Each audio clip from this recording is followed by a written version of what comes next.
BMCVTC channel Hindi channel में आप सभी का बहुत बहुत स्वागत है। इस वीडियो को देखने के बाद आप लोगों के लिए इसके डिस्क्रिप्शन बॉक्स में कुछ आसान से प्रश्न दिए गए हैं जो कि इस वीडियो से संबंधित है। उन्हें हल करने का प्रयास ज़रूर कीजिए और फिर वीडियो देखने के बाद उसमें एक छोटा सा डिस्क्रिप्शन बॉक्स में छोटा सा गूगल फॉर्म भी है, उसे ज़रूर भरें। अपने सुझाव अपनी राय को उसमें ज़रूर भरें ताकि हम वीडियो को और इम्प्रूव कर सकें। और अंत में इस चैनल को अगर आपने सब्सक्राइब नहीं किया है तो ज़रूर सब्सक्राइब कीजिए ताकि आपको नए नए आने वाले वीडियो की सूचना मिलती रहे।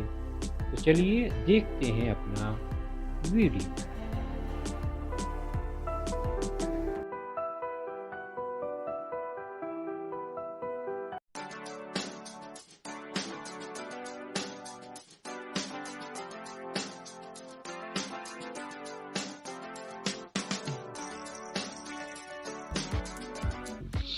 तो आज की कक्षा छठी कक्षा में हमारा आज का जो विषय है वह है सामान्य विज्ञान। सामान्य विज्ञान विषय में हमारा आज का जो पाठ है वह है आपके पाठ्य पुस्तक से लेसन नंबर 13 साउंड, प्रकरण 13वां ध्वनि। और मैं हूं आपका वर्चुअल मार्गदर्शक अजय कुमार मौर्य, MCGM के वर्चुअल क्लासरूम दादर से। तो सबसे पहले हमारी जो आज की चर्चा होगी उसके टॉपिक को जान लेते हैं। तो चूंकि हमारा पाठ ही है ध्वनि, तो हम उनमें चर्चा करेंगे। शुरुआत मंद ध्वनि, तीव्र ध्वनि, पसंद आने वाली ध्वनि, नापसंद आने वाली ध्वनि, ये क्या होता है, और उसके बाद फिर ध्वनि का निर्माण कैसे होता है। फिर हम चर्चा करेंगे ध्वनि कैसे सुनाई देती है, और उसके बाद हम जानेंगे ध्वनि का संचरण कैसे होता है। और अंत में शोर और ध्वनि प्रदूषण पर थोड़ी सी चर्चा भी होगी। तो सबसे पहले ध्वनि। अब ध्वनि अर्थात आस पास हमारे कानों में सुनाई देने वाली आवाज़ें, वह ध्वनि है। जैसा कि आप चित्र में देख रहे हैं, यह चित्र किस घटना का है यह आप देख ही रहे हैं कि यहाँ पर आतिशबाजी हो रही है, रोशनी ही रोशनी दिखाई दे रही है और पटाखों के फूटने की आवाज़ भी हमारे कानों तक आती है। अगर हम दूर हैं तो हल्की हल्की आवाज़ सुनाई देगी। पटाखों की आवाज़ अगर हम पास हैं तो बहुत तेज सुनाई देती है। उसी प्रकार हमारे आसपास हम दैनिक जीवन में, अपने सामाजिक जीवन में बहुत सारे त्यौहार मनाते हैं। और ये कौन से त्यौहार हैं आप देखकर पहचान जाएंगे इस दृश्य को। जैसे गोपाल काला है, दही हंडी है, गणेश उत्सव है, होली का त्यौहार है, रंगों का त्यौहार है, या कोई विशेष संगीत समारोह, पार्टी इत्यादि है। यहाँ पर आप किसी न किसी प्रकार की ध्वनि या आवाज़ को सुनते हैं। कुछ तेज बजती है, कुछ धीमी सुनाई देती है, कुछ ध्वनि हमें पसंद आती है, कुछ नापसंद आती है। यानी ये अलग अलग प्रकार की ध्वनियाँ हमें सुनाई देती हैं और हर व्यक्ति के लिए ये भिन्न हो सकता है। कोई ध्वनि किसी को पसंद है तो दूसरे को वही ध्वनि नापसंद भी हो सकती है। तो ये तमाम ध्वनियाँ हमारे आसपास विविध कार्यक्रमों में, दृश्यों में हम सुनते रहते हैं। तो ध्वनि पसंद की भी हो सकती है, नापसंद भी हो सकती है। धीमी धीमी ध्वनि हो सकती है, तीव्र तेज ध्वनि भी हमें सुनाई देती है, जैसे कि पटाखे हैं, लाउड स्पीकर है, गाड़ी के हॉर्न है, बहुत तेज सुनाई देता है, हमें पसंद भी नहीं आता है।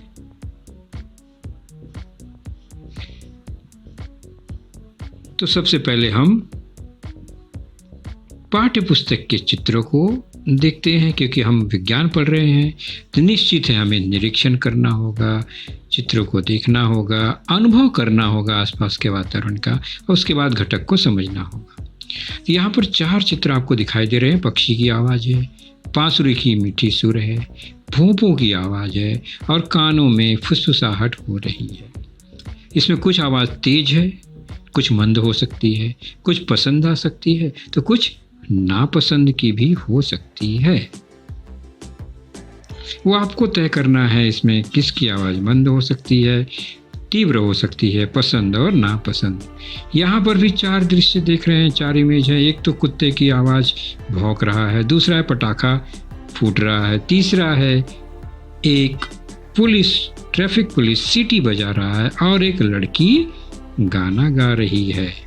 इनमें कौन सी आवाज़ आपको पसंद आए, कौन सी नापसंद है, कौन सी मंद है, धीमी है, तो कौन सी तीव्र है, तेज है, ये आप ही फैसला करिए, सोचिए ध्यान से।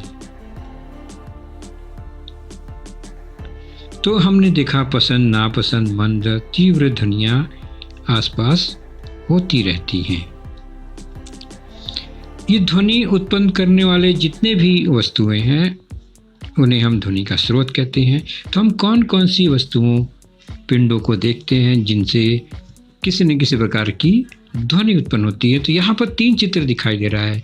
एक घंटी है, तो एक ईयरफोन है, हेडफोन है, कान में लगाते हैं तो उसमें आवाज़ आती है। दूसरा गिटार है, उसके तारों को छेड़ते हैं तो कोई न कोई ध्वनि सुनाई देती है।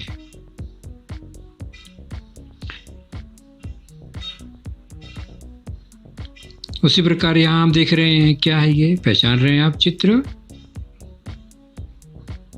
पियानो, डफली, ड्रम सेट, झांझर इत्यादि, ये सब किसी प्रकार की ध्वनि उत्पन्न करते हैं।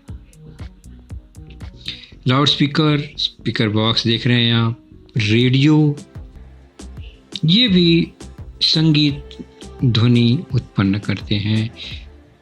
रेडियो की धीमी आवाज़ सुनने में मधुर लगता है, लाउड स्पीकर की तेज आवाज़ कर्कश लगती है, कभी कभी नापसंद भी आती है।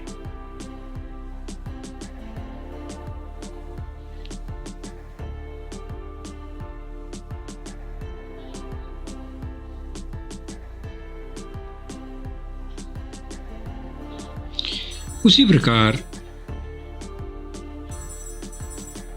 यह है टेलीफोन।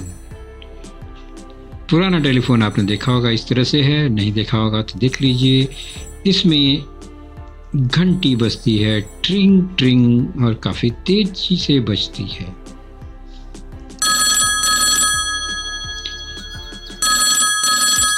उसी प्रकार चिड़िए की चहचहाट, बांसुरी का बजना, ये ध्वनियाँ भी हमें सुनाई देती है। तो ये ध्वनि उत्पन्न करने वाले कुछ वस्तु, साधन, पिंड हमने देखे। अब हम चलते हैं कि आखिर ध्वनि की निर्माण कैसे होता है, कैसे ध्वनि उत्पन्न होती है।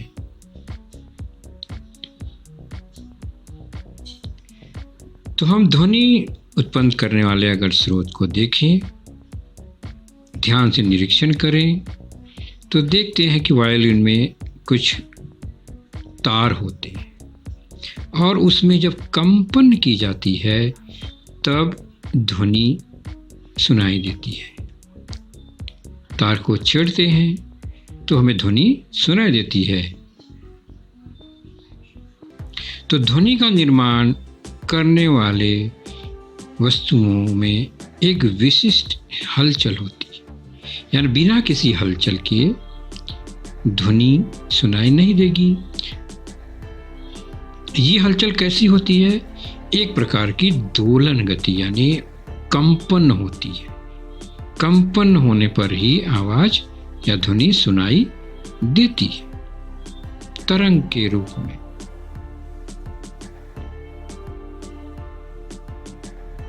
ध्यान से देखिए, यहाँ पर भी सितार, गिटार के तार आपको दिखाई दे रहे हैं और आवाज आने के लिए, ध्वनि उत्पन्न होने के लिए उनके तारों को छेड़ा जाता है, उनमें कंपन पैदा किया जाता है आवश्यकता अनुसार। तो हमें अलग अलग प्रकार की ध्वनि सुनाई देती है।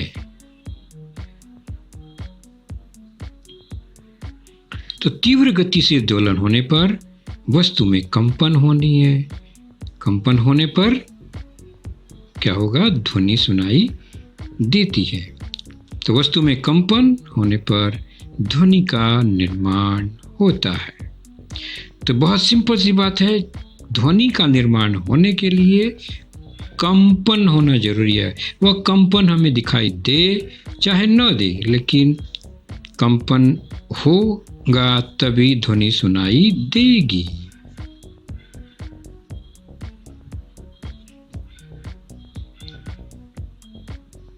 उसी प्रकार ड्रम सेट में पीटने पर उसके पर्दे पर कंपन उत्पन्न होती है और वह कंपन से ध्वनि का निर्माण होता है।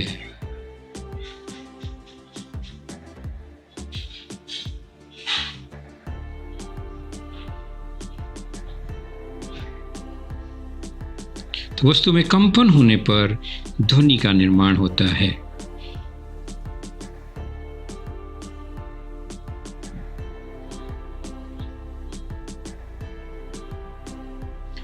और ध्वनि का निर्माण करने वाले वस्तुओं को ध्वनि स्रोत कहते हैं। विज्ञान की भाषा में ध्वनि स्रोत कहते हैं। ध्वनि स्रोत मतलब वह वस्तु जो ध्वनि का निर्माण करते हैं। तो यहाँ पर ड्रम सेट यह ध्वनि स्रोत है, घंटी ध्वनि स्रोत है, बांसुरी ध्वनि स्रोत है। अगर ध्वनि को रोकना है तो उसके कंपन को रोकेंगे। कंपन रुकने पर ध्वनि अपने आप रुक जाती है। आपने नोट किया होगा, घर में बर्तन गिरते ही उसमें कंपन उत्पन्न होती है, आवाज़ आती है। उसको हम पकड़ लें, रोक लें उसके कंपन को, तो आवाज़ बंद हो जाती है। यह एक प्रयोग आप देख सकते हैं पुट्ठे के बॉक्स में। जूते का बॉक्स होता है या मिठाई का बॉक्स होता है और कोई बॉक्स होता है जिसमें सामान आते हैं, तो उसमें इस तरह से आप पेंसिल का सपोर्ट लगाकर अगर रबर बैंड लगा दें और उसके रबड़ को अपने हाथ से कंपन पैदा करें, तो आपको बॉक्स के नीचे कंपन के कारण हमें वहाँ आसपास एक आवाज़, ध्वनि सुनाई देगी। आप यह प्रयोग करके देखेंगे तो कंपन होते ही ध्वनि सुनाई देती है, कंपन रुकते ही ध्वनि रुक जाती है। तो ध्वनि का निर्माण करने वाले वस्तुओं को ध्वनि स्रोत कहते हैं और ध्वनि निर्मित होने के लिए कंपन का होना बहुत जरूरी है।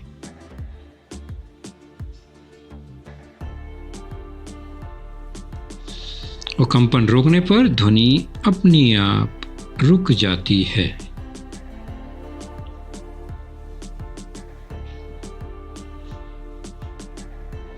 तो हम देख रहे हैं ध्वनि का निर्माण कैसे होता है। अब ध्वनि तो निर्मित हो गई, अब हमें सुनाई कैसे देती है, वो हमारे कानों तक आती है, कैसे आती है और सुनाई कैसे देती है, इस पर थोड़ी चर्चा करेंगे। तो जैसा कि हमने अभी जाना कि ध्वनि के जो भी स्रोत हैं, जैसे कि स्पीकर का उदाहरण लेते हैं, इसमें कंपन होता है। आप ध्यान से देखिए, कभी एक स्पीकर को बजते हुए देखिए तो उसमें आपको पर्दे में हलचल, कंपन नजर आती है। पर्दा आगे पीछे और कंपन होता है और हमें ध्वनि सुनाई देती है। लेकिन ये सुनाई कैसे देती है भाई? तो हम जानते हैं कि हमारे चारों ओर हवा है, कहीं भी ध्वनि है, हम पृथ्वी पर हैं तो हमारे चारों ओर वातावरण, वायुमंडल, हवा है और ध्वनि स्रोत जो बज रहा है वह भी हमारे इसी वातावरण में है, उसके चारों ओर भी हवा है। तो आखिर वो हवा में होता क्या है? तो ध्वनि स्रोत में कंपन होने पर उसके पास की जो हवा है बच्चों, उस हवा के कणों में, सूक्ष्म कणों में कंपन होने लगता है और एक लहर उत्पन्न होती है। जैसा कि ये लाल बिंदी मतलब आसपास की जो हवा है, वातावरण है, वह है सूक्ष्म कण हैं जो कि ध्वनि स्रोत के आसपास हमेशा मौजूद रहते हैं। अब जब ध्वनि स्रोत में कंपन उत्पन्न होती है तो उसके कारण आसपास की हवा में भी कंपन शुरू होती है, अर्थात वह कंपन उसके पास वाले कण से टकराता है और फिर वह कंपन प्रवाहित करता है, आगे आगे आगे बढ़ता है। तो कण वहीं रहते हैं लेकिन तरंगे आगे बढ़ जाती है। तो इस तरह से ध्वनि जो है एक स्थान से दूसरे स्थान तरंग के माध्यम से, तरंग के रूप में दूर तक जाती हैं और फिर वह कहाँ तक जाती हैं? तो ये जो ध्वनि तरंग है वो जब हमारे कानों तक पड़ती हैं, कानों के पर्दे पर टकराती हैं, तब हमें इसकी ध्वनि महसूस होती है। कैसे होता है ये? तो ये ध्वनि स्रोत है जैसा कि हमने देखा, और ये हमारा कान। तो हमें सुनाई तब देगा जब कान में वह ध्वनि तरंग पहुंचे।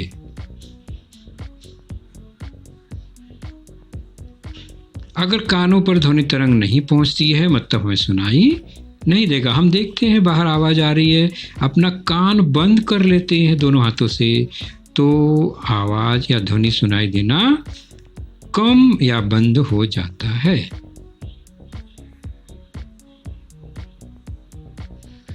तो कान की रचना कुछ इस तरह से है कि कान में जैसे ही तरंगे जाती हैं, कान के पर्दे पे टकराती हैं, पर्दा भी कंपन करता है।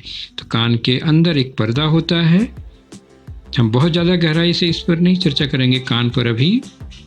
तो तरंगे कान के पर्दे से टकराती हैं, पर्दे में कंपन उत्पन्न होता है। तो जैसे जैसे बाहर से ध्वनि आती है वैसे वैसे यहाँ कंपन उत्पन्न होता है। यही कंपन आगे विविध तंतुओं द्वारा दिमाग, मस्तिष्क में भेजा जाता है और फिर हमें ध्वनि महसूस होती है। पर्दा बहुत ही नाजुक होता है ये कान का। अगर पर्दा सही सलामत है तो हमें ध्वनि साफ सुनाई देगी। पर्दा खराब होगा, फट गया, बीमारी है तो हमें ध्वनि सुनाई नहीं देगी। इसलिए बच्चों, कान के पर्दे को साफ करते समय, कान साफ करते समय बहुत सावधानी बरतनी है। खासकर नुकीली, कठोर चीज से कभी भी कान को साफ नहीं करना चाहिए। तो कान का पर्दा बहुत ही नाजुक होता है, इसी पर्दे पर ध्वनि तरंगे टकराती हैं। तो ध्वनि तरंगे हमारी कान के कोमल पर्दे पर पहुंचती हैं। यह पर्दा चेता तंतुओं के माध्यम से कंपन की संवेदना को मस्तिष्क यानी हमारे दिमाग तक भेजता है, जिसके कारण हमें ध्वनि सुनाई देती है। तो मोटी सी बात हमें समझना है कि कान के पर्दे पर तरंगे पहुंचती हैं और फिर पर्दे से वह हमारे मस्तिष्क तक जाती हैं और फिर हमें ध्वनि सुनाई देती है। अगर बीच में बाधा है, तरंगे पर्दे तक नहीं पहुंचती हैं तो हमें सुनाई नहीं देगा। तो इस तरह से हमें ध्वनि सुनाई देती है। अब देखते हैं ध्वनि का संचरण। कैसे ध्वनि एक स्थान से दूसरे स्थान तक जाती है, कौन से रास्ते का प्रयोग करती है। तो ध्वनि स्रोत से निकलने वाली ध्वनि तरंगे चारों ओर फैलती हैं। एक स्थान पर उत्पन्न ध्वनि हमें दूसरे स्थान पर सुनाई देती है। आपने देखा है ना, आपके नीचे बिल्डिंग में, घर के सामने, घर के पिछवाड़े कोई कार्य हो रहा है, निर्माण कार्य हो रहा है, रोड बन रहा है, मशीन चल रही है, तो हमारे कानों पर उसकी आवाज़ या ध्वनि सुनाई देती है। तो इस प्रकार ध्वनि के फैलने को ही ध्वनि का संचरण कहते हैं। यानी एक जगह से दूसरी जगह वह पहुंचती है तो वह संचरण कहलाता है। तो ध्वनि स्रोत से निकलने वाली ध्वनि तरंगे तरंग के माध्यम से यहाँ पर हवा में है तो हवा के धूल कण में तरंग उत्पन्न होती है और वह तरंग हमारे कानों तक ध्वनि को पहुंचाती है। लेकिन एक बात ध्यान रखिए बच्चों कि जो कण ध्वनि स्रोत के पास है वो कण दौड़ के या उड़कर नहीं आती हमारे कानों में, वहाँ से यहाँ तक कण वहीं के वहीं रहते हैं, वो अपना स्थान छोड़कर नहीं चलते दौड़ते। तो क्या होता है, तो कण एक कंपन को दूसरे कण में भेजता है और इस तरह से कंपन एक जगह से दूसरी जगह जाता है और हमें ध्वनि सुनाई देती है। तो ध्वनि तरंगे इस तरह से आती हैं। धूल कण, हवा के कण या जो भी माध्यम है उसके सूक्ष्म कण यहाँ वहाँ नहीं जाते।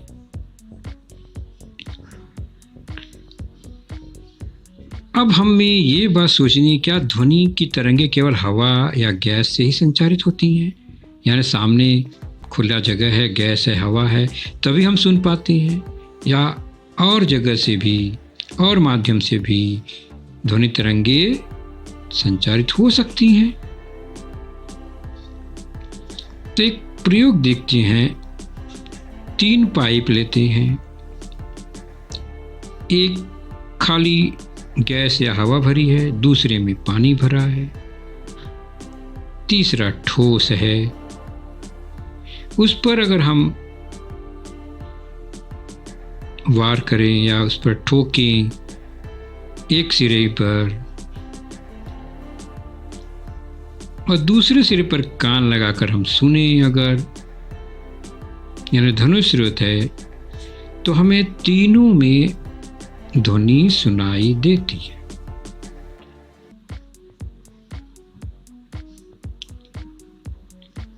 पर ध्वनि तरंगे उनकी गति तीनों में भिन्न भिन्न होती है।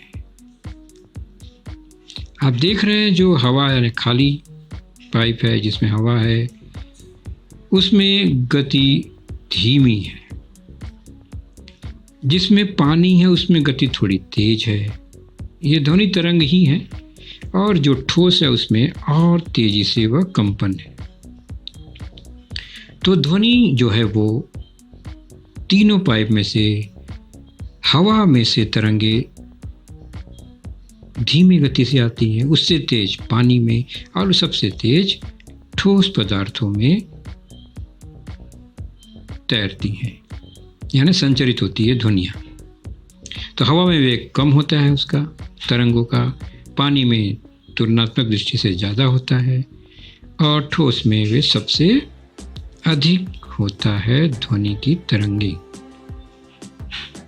तो साफ आवाज किसमें सुनाई देगी? जहाँ पर तेजी से तरंगे चलती हैं, संचरित होती हैं। तो ठोस में स्पष्ट सुनाई देगा एकदम, पानी में थोड़ा सा कम और हवा में और कम स्पष्ट सुनाई देता है। तो ये एक प्रयोग था।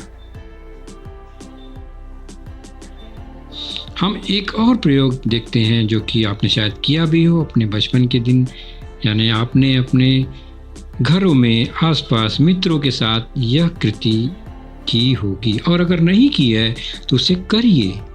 देखिए खाली ग्लास आप देखते हैं, हम लोग कागज़ की खाली ग्लास, प्लास्टिक की खाली ग्लास आसपास देखते हैं, उसमें छेद करिए और उसके पेंदी में छेद करके उसमें धागा फंसा कर गांठ मारिए और दूसरी ओर भी ऐसे ही ग्लास लेकर उसमें धागा फंसाइए और इस तरह का एक टेलीफोन बनाइए। एक तरफ से अगर हम बोलते हैं धागा को तान कर रखिए और कान पर लगाइए, थोड़ा दूर खड़े रहिए ताकि हमें बिन ऐसे ही आवाज़ सुनाई ना दे जब तक कि उसमें से बोला ना जाए। तो हम देखते हैं कि यहाँ से धीरे से बोलने पर भी एक ग्लास के मुंह से दूसरी ओर हमें कान में वह आवाज़ सुनाई देती है। तो ध्वनि की तरंगे इस ठोस धागे के अंदर कंपन उत्पन्न होती है, तो तरंगे एक जगह से दूसरी जगह जाती हैं। तो ध्वनि का संचरण यह ठोस, द्रव और गैस तीनों माध्यम से होता है, परंतु अलग अलग माध्यम में ध्वनि अलग अलग वेग से संचरित होती है, बराबर। जिसमें हमने जाना कि ठोस में वे सबसे तेज स्पष्ट जाती हैं, जबकि द्रव में थोड़ा कम, और गैसीय माध्यम में वह सबसे कम संचरित होती हैं। माध्यम को तोड़ दें, धागा टूट जाए तो हमें क्या सुनाई देगा, या हम आवाज़ सुन पाएंगे?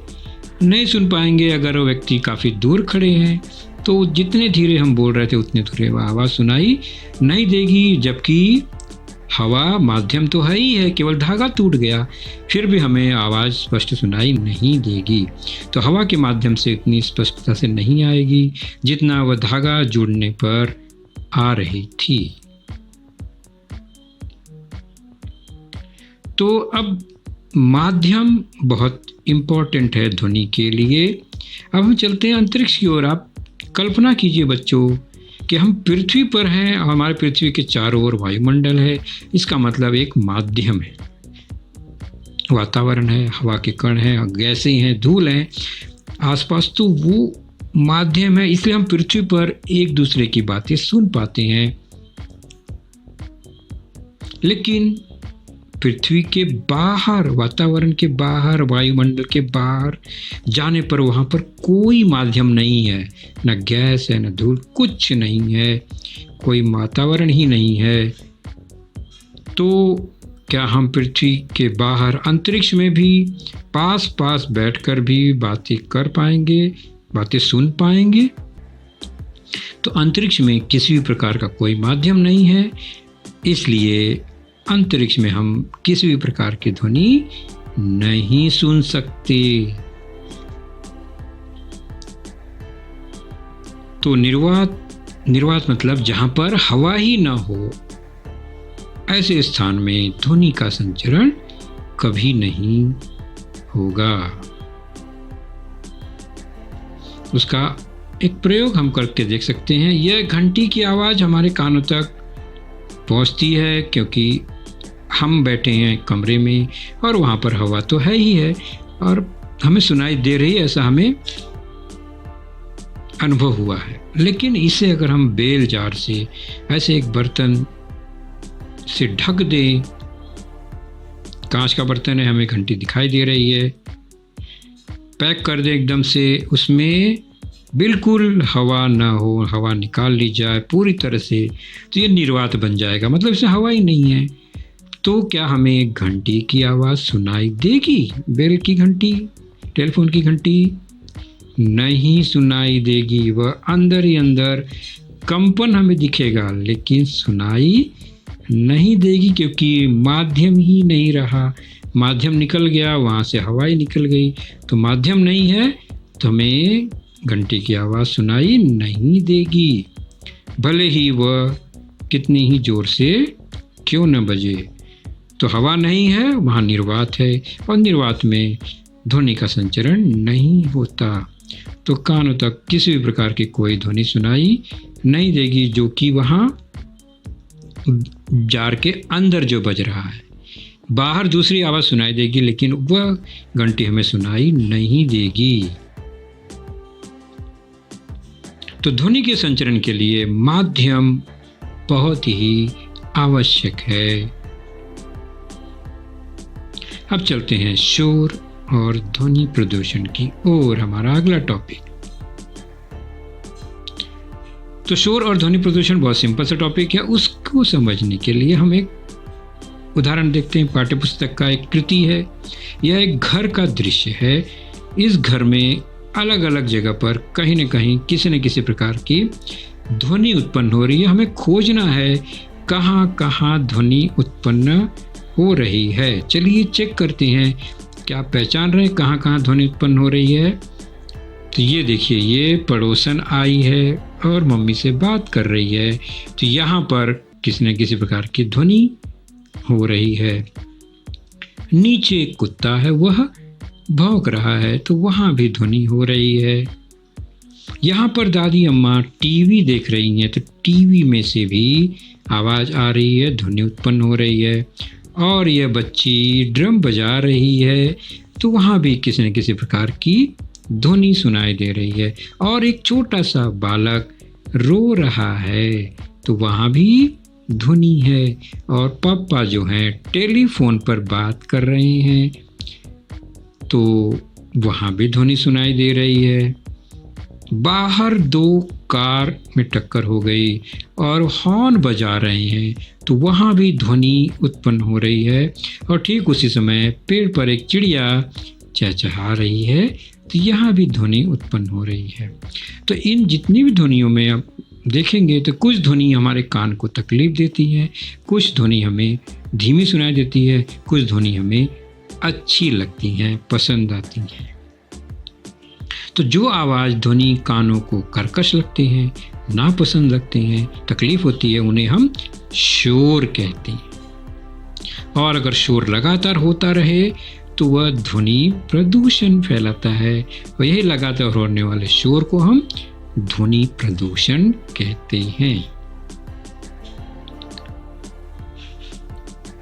यह एक उदाहरण है ध्वनि प्रदूषण का। देख रहे हैं ना, डीजे जोर जोर से लाउडस्पीकर का लगातार बजना, गाड़ी के हॉर्न का बजना, पब्लिक का शोर होना हमारे कानों को बहुत तकलीफ देता है।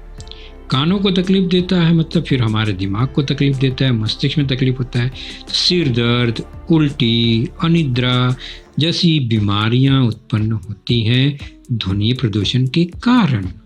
इसलिए हमें ध्वनि प्रदूषण से बचना चाहिए। तो जो आवाज़ ध्वनि कानों को कर्कश लगते हैं उन्हें हम शोर कहते हैं। लगातार होने वाले शोर से ध्वनि प्रदूषण फैलता है, इसलिए हमें ध्वनि प्रदूषण से बचना चाहिए और बीमार होने से बचना चाहिए। तो आखिर ध्वनि प्रदूषण से कैसे बचें? तो वाहन जो बस चलते हैं हॉर्न धीरे धीरे बजाएं, ज़रूरत होने पर ही बजाएं। घर में टीवी रेडियो की आवाज़ें धीमी रखें, जितनी ज़रूरत है उतना ही रखें, ज़ोर ज़ोर से न बजाएं। गाड़ी के हॉर्न को, गाड़ी के इंजन को, गाड़ी की सर्विसिंग करती रहनी चाहिए ताकि इंजन बिना मतलब का तेज आवाज़ न करे। उसी प्रकार कारखाने, हवाई अड्डे, रेलवे स्टेशन, बस अड्डे आदि मानव बस्ती से दूर होना चाहिए थोड़ा, ताकि उनके हॉर्न की, इंजन की लगातार आवाज़ें हमारे कानों में न पड़े और शोर उत्पन्न न हो। चलिए, हमने देख लिया आज का पाठ। देखते हैं स्वाध्याय। इस ध्वनि से संबंधित एक तालिका है। हमें बताना है कौन सी आवाज़ जो है वो कष्टकारक है, तकलीफदेह है, और कौन सी आवाज़ या ध्वनि हमारे लिए कष्टकारक नहीं है। पहला है बोलना। कैसे पता करेंगे? तो कष्टकारक और कष्टकारक नहीं, उसके लिए निशान लगाएंगे। कष्टकारक है तो लाल बिंदी, कष्टकारक नहीं है तो नीली बिंदी लगा देंगे। तो बोलना क्या है? तो बोलना कष्टकारक नहीं है। बहुत सही। फुसफुसाहट दूसरा, फुसफुसाहट भी हमारे लिए कोई कष्टकारक नहीं है। विमान की आवाज़ तीसरे नंबर पर कष्टकारक है, बहुत तेज आवाज़ आती है। वाहनों के भोंपू की आवाज़ ये भी कष्टकारक है।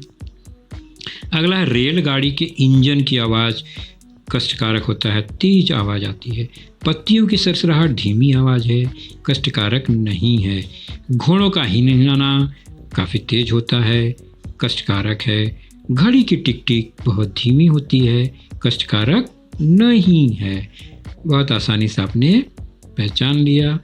अगला स्वाध्याय है इन्हीं मुद्दों पर एक रिक्त स्थानों की पूर्ति कर, खाली जगह में हमें भरना है। अ आ इ ई 4 हैं ये, और कौन से शब्दों को भरना है? तो इन शब्दों में से कोई शब्द चुनना है। पहला अ है, ध्वनि का संचरण नहीं होता। किसमें? निर्वात में, जहाँ पर हवा ही ना हो, माध्यम ही नहीं हवा का, तो निर्वात में ध्वनि का संचरण नहीं होता। आ, ध्वनि प्रदूषण एक क्या है भाई? सामाजिक समस्या है, निश्चित है, समाज को तकलीफ देने वाली यह एक घटना है ध्वनि प्रदूषण। और ई, कानों को अप्रिय लगने वाली आवाज़ को, जो हमें पसंद ही नहीं है, उसे हम क्या कहते हैं? शोर। और आखिरी है, शोर का किस पर बुरा प्रभाव पड़ता है? हमारे स्वास्थ्य पर बुरा प्रभाव पड़ता है। बहुत अच्छा। तो बच्चों, आपने देखा आज का लेसन, उसके प्रमुख मुद्दों को ध्यान से बार बार दोबारा देखकर समझने का प्रयास कीजिए, क्योंकि एक बार देखने पर किसी को भी वो पूरा मुद्दा समझ में नहीं आता। तो जैसे ही हम 2 बार 3 बार देखेंगे तो हमें वह समझ में आने लगेगा। और इसके आगे की जानकारी जो होगी बच्चों, वह निश्चित ही हमारे अगले वीडियो में होगी। तो उस वीडियो को देखने के लिए, उसकी सूचना प्राप्त करने के लिए जो नीचे सब्सक्राइब का बटन होता है उसे ज़रूर प्रेस कीजिए और नोटिफिकेशन ऑन रखिए, ताकि जैसे ही हमारा लेसन चैनल पर डाला जाएगा आपको वह तुरंत प्राप्त होगा। तो अपना ख्याल रखिए, सुरक्षित रहिए। Thank you.